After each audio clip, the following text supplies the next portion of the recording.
கண்ணனு பெத்து அவ வாழ்க்கை இப்படி ஆயிடுச்சே, நான் என்ன பண்ணுவேன்? ஏமா ரேவதிக்கு என்னாச்சு? இந்த வாசம் இப்படி பண்ணுவான்னு நான் கொஞ்சம் கூட எதிர்பார்க்கல. என் பொண்ணுக்கு அவன் துரோகம் பண்ணிட்டான். அவன் தனியா ஒரு வீடு எடுத்து வேற ஒரு பொண்ணோட குடும்பம் நடத்துறானா? என்னம்மா சொல்றீங்க? வாசு வேற ஒரு பொண்ணோட குடும்பம் நடத்திட்டு இருக்காங்க? ஆமா செல்வம், என் பொண்ணு அவன்.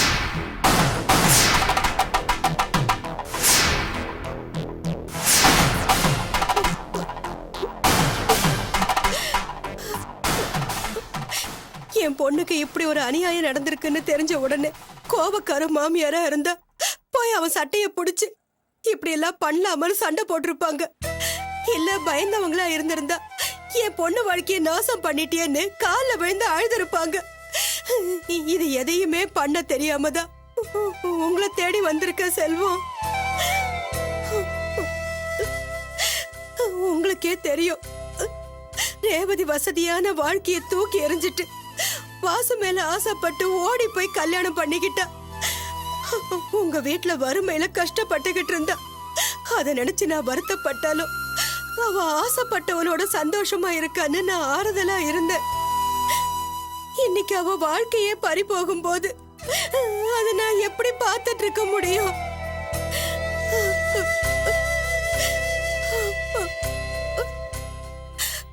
இப்போ கூட அவ வந்து வாசுவ பத்தின உண்மைய சொல்லி அழும்போது அவகிட்ட ஒரு சொட்டு கூட கண்ணீரை கண்ணுல காட்டாம அப்படியெல்லாம் இருக்காது, தைரியமா இருன்னு ஆறுதல் சொல்லிட்டு வந்த. ஆனா உங்களை பார்த்ததும் என்னால அடக்க முடியாம அழுதுட்டு செல்வம். இங்க பாருங்க, அன்னைக்கு காணாம போன என் பொண்ணு நீங்க தான் தேடி கண்டுபிடிச்சு கொடுத்தீங்க. அன்னைக்கு நான் சொன்னேன்ல, நீங்க இருக்கிற இடத்துல என் பொண்ணு வாழ்க்கை நல்லா இருக்கும், அவ சந்தோஷமா இருப்பான்னு. அந்த நம்பிக்கையில தான் உங்களை தேடி வந்திருக்க. என் பொண்ணு வாழ்க்கைய நீங்க தான் மீட்டு கொடுக்கணும். ஏற்கனவே வாசு மேல கோபமா இருக்கிற என் புருஷனுக்கு இந்த விஷயம் தெரிஞ்சா ஏதாவது ஏடா கூடமா நடந்துருப்பா. அதனாலதான் இந்த விஷயத்த அவர்கிட்ட சொல்லாம உங்ககிட்ட சொல்றேன். ரேவதியோட வாழ்க்கைக்கு நீங்க தான்ப்பா வழி காட்டணும். உங்களுக்குள்ள பேச்சுவார்த்தை இல்ல பிரச்சனைன்னு எனக்கு தெரியும்பா. நியாயமா நான் உங்க வீட்டுக்கு போய் உங்க அப்பா அம்மா கிட்டதான் நியாயம் கேட்கணும். ஆனா அவங்க கிட்ட நியாயம் கிடைக்குமான்னு எனக்கு தெரியலப்பா. அன்னைக்கு சொன்னீங்களே என்ன கூட பிறந்த பொறுப்பா நினைச்சுக்கோங்கன்னு, அந்த உரிமையில தான்ப்பா உங்களை தேடி வந்தேன். என் பொண்ணு வாழ்க்கைய நீங்க தான் செல்வம் காப்பாத்தணும்.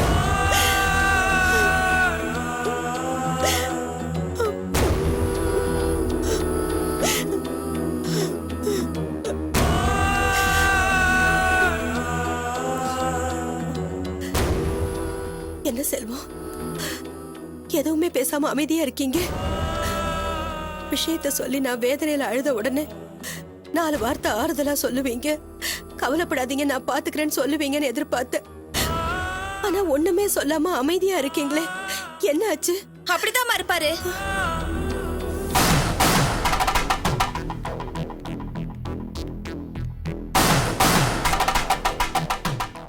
அம்மா, நீங்க பேசுனதை நான் கேட்டுட்டு தான் இருந்தேன்.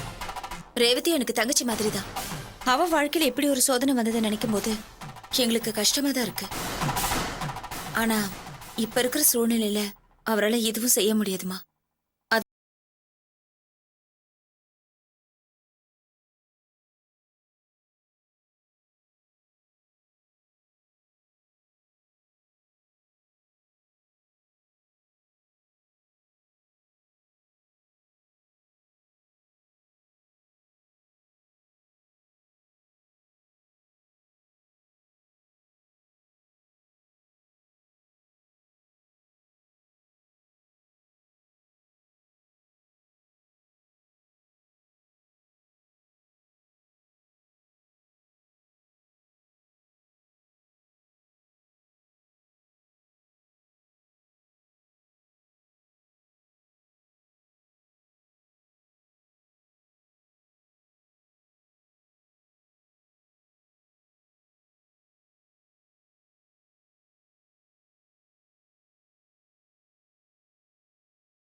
ஏன் ஒரு மாதிரியா இருக்க?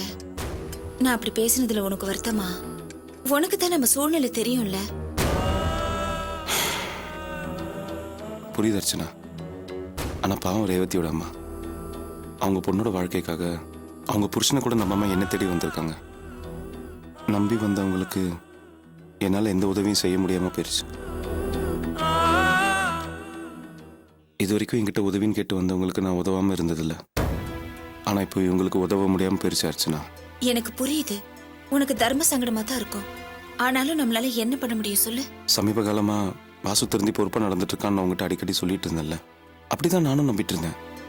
ஆனா இவங்க வாசு பத்தி சொல்றதை கேட்டா என்னால நம்பவே முடியலையே. அவங்க என்ன வேணும்னு சொன்னாங்க? அவங்க சொன்னதை நம்பாம இருக்க முடியாதே. என்ன இருந்தாலும் பாவம் அர்ச்சனா ரேவதி. அவளுக்காகவாவது ஏதாவது செஞ்சுதான் ஆகணும். ரேவதிக்காக இறக்கப்பட்டு நம்ம இந்த விஷயத்துல தலையிட்டா நாம தான் அவமானப்பட வேண்டி வரும். அதுக்காக இந்த விஷயத்தை அப்படியே விட்டுற சொல்றியா? கேள்விப்பட்டு சும்மா இருக்க சொல்ற? இருந்து பழகிக்கோ. இது வரைக்கும் மத்தவங்களுக்காக வாழ்ந்ததெல்லாம் போதும். இனிமேலாவது நமக்காக வாழ்வோம்.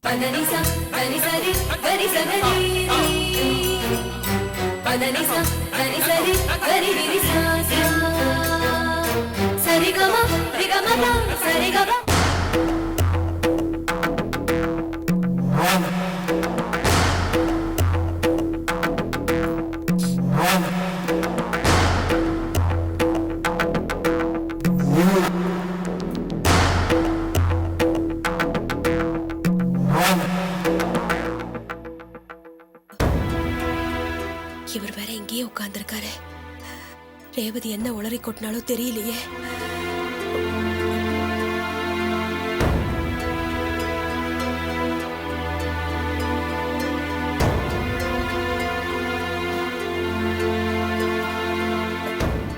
எப்பங்க வந்தீங்க? ஏன் இப்படி சோஃபால தனியா உட்கார்ந்துருக்கீங்க? சொன்னதுக்கு ஒரு நாளைக்கு முன்னாடியே வந்துட்டீங்களே. வேலையெல்லாம் நல்லபடியா முடிஞ்சுதா? ரேவதி, அப்பா வந்திருக்காரு. காஃபி டீ ஏதாவது குடுத்தியாமா? டிஃபன் சாப்பிடுறீங்களான்னு கேட்டியா? ரேவதி, ரேவதி, ரேவதி,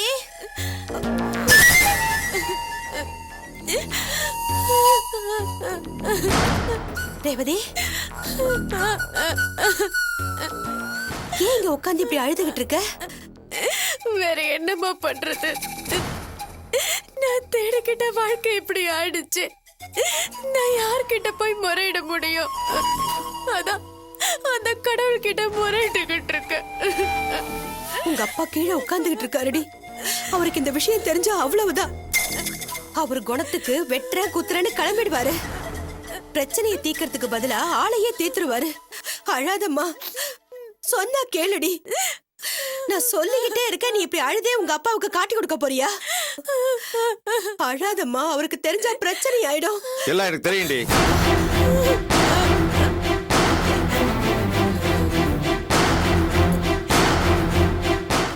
எங்க அது வந்து நான் வந்த உடனேயே என் பொண்ணு என்கிட்ட வந்து எல்லா விஷயத்தையும் சொல்லி கதறி அழுதுட்டா. நான் என்ன பண்றதுன்னு தெரியாம இடிஞ்சு போய் உட்கார்ந்திருந்தேன். ஆனா நீ எதுவுமே தெரியாத மாதிரி என்கிட்ட நடிக்கிற. விஷயம் தெரிஞ்சா நீங்க அவசரப்பட்டு போய் அந்த பையனை ஏதாவது பண்ணிடுவீங்களோன்னு பயந்து போய் தான் உங்களுக்கு விஷயம் தெரியக்கூடாதுன்னு நினைச்சேன். கட்டின பொண்டாட்டி நீ எனக்கு விஷயம் தெரிஞ்சிடக்கூடாதுன்னு நினைச்சு மறைக்கிற. ஆனா என் பொண்ணு நான் வந்த உடனேயே எல்லா விஷயத்தையும் என்கிட்ட சொல்லி கதறி அழுதுட்டாடி. என் பொண்ணு வாழ்க்கையில இப்படி நடந்துச்சு நினைக்கும் போது ரொம்ப வருத்தமா தான் இருக்கு. ஆனாலும் என் பொண்ணு என் மேல இவ்வளவு பாசமும் நம்பிக்கையும் வச்சிருக்காங்கிறத நினைக்கும் போது எனக்கு ரொம்ப சந்தோஷமா இருக்கு.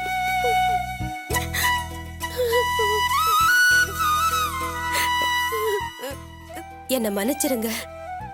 உங்க மேல நம்பிக்கை இல்லாம இல்லைங்க, உங்க முரட்டு குணத்தை நினைச்சது. ஆமாண்டி, நான் முரடன் தான், ஆனா கிறுக்கம் கிடையாது. ஊர் பிரச்சனையெல்லாம் தீர்த்து வைக்கிற எனக்கு என் பொண்ணு பிரச்சனை தீர்த்து வைக்க தெரியாதா? ஆமா, நீங்க போயிட்டு வர என்கிட்ட கூட விஷயத்த சொல்லாம வேற யாருக்கிட்ட போய் சொல்லிட்டு வர? செல்வத்துக்கிட்டங்க. செல்வமா? ஆமாங்க, வாசுவோட அண்ணன். நம்ம பொண்ணு காணாம போனப்போ பொறுப்பா தேடி கண்டுபிடிச்சு கூட்டிட்டு வந்தது அந்த தம்பி தாங்க. என்ன சொன்னான்? அவன் தம்பி மேல எந்த தப்பு இல்லைன்னு சொன்னானா? அந்த தம்பி அப்படிப்பட்ட தம்பி இல்லைங்க. என்ன இந்த பிரச்சனையை தீர்த்து வைக்கிறேன்னு சொன்னானா? இல்லைங்க, இந்த பிரச்சனையில என்னால தலையிட முடியாதுன்னு சொல்லிட்டாரு. அவர் எப்படி சொன்னாரு? செல்வம் தம்பி முழு மனசோட அப்படி சொல்லலம்மா. அர்ச்சனா தான் அந்த தம்பியை அப்படி சொல்ல வச்சா. புருஷன் என்ன நம்பாம எனக்கு தெரியாம பிரச்சனையை தீர்த்து வச்சா நினைச்சில்ல? அவங்க அப்படித்தான் பேசுவாங்க. இல்லைங்க, அவங்க குடும்ப பிரச்சனைய மனசுல வச்சுக்கிட்டு சில காரணங்களை சொன்னாங்க. அதுவும் நியாயமா தாங்க இருந்துச்சு. இந்த பிரச்சனையை எப்படிங்க சரி பண்றது?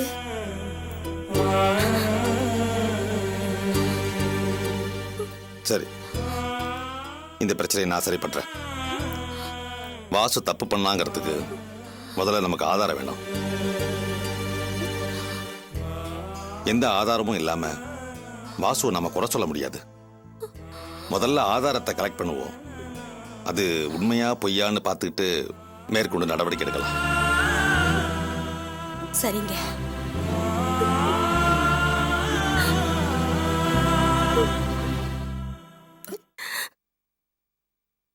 உங்க அப்பா இந்த பிரச்சனைய இவ்வளவு பொறுப்பா பொறுமையா அணுகுவார்னு நான் கொஞ்சம் கூட எதிர்பார்க்கலம்மா. கவலைப்படாதம்மா, இந்த பிரச்சனைய கண்டிப்பா உங்க அப்பா தீர்த்து வைப்பாரு. நீ அழாதம்மா. வாமா.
கொஞ்சம் காஃபி கொடு ப்ளீஸ். நில்லுடி.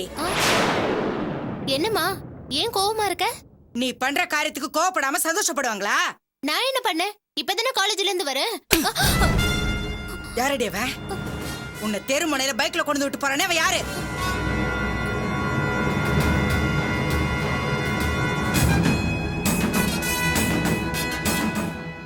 அது வந்துமா, அவரு என் ஃப்ரெண்டோட அண்ணன். இந்த வழியா வந்தாரு, அதான் என்ன டிராப் பண்ணிட்டு போனாரு. பொய்யா சொல்ற? அரைஞ்சு பல்லுகளை எல்லாம் உடைச்சிருவேன். அம்மா இல்லம்மா, நிஜமாவே அவர் என் ஃப்ரெண்டோட அண்ணன் தான், நம்புமா. ஏய், ஃப்ரெண்டோட அண்ணனா இருந்தா வீட்டு வாசல்ல கொண்டு வந்து விட வேண்டியதானே? அது எதுக்கு திருட்டு தரமா தெருமுனையில விட்டுட்டு போறது? ஃப்ரெண்டோட அண்ணன்னா வீட்டுக்கு கூட்டிட்டு வந்து எனக்கு அறிமுகப்படுத்தி வச்சிருப்பேன். அப்படி எதுவும் நடக்கலையே, அப்ப என்ன அர்த்தம்? இல்லம்மா, நீங்க நினைக்கிற மாதிரி எல்லாம் எதுவும் இல்லம்மா. ஜஸ்ட் ஃப்ரெண்டு, அவ்வளவுதான். நம்புமா. எப்படி நம்புறது? நான் மாடியில இருந்து பார்த்தேன். நீ அந்த பையன் முதுகுல தட்டி தட்டி சிரிச்சு சிரிச்சு பேசுனதையும் டாடா காட்டுனதையும். ஏய், நானும் உன் வயசை தாண்டி வந்தவ தாண்டி. ஃப்ரெண்டோட அண்ணங்கிட்ட பழகிறதுக்கும் மத்தவங்க கிட்ட பழகிறதுக்கும் என்ன வித்தியாசம் எனக்கு தெரியாதுன்னு நினைச்சியா? பிரியா, என்ன அத்தை என்னமோ சொல்றாங்க? யார் இந்த பையன்? அண்ணி, அம்மா சொல்ற மாதிரி எதுவும் இல்ல அண்ணி.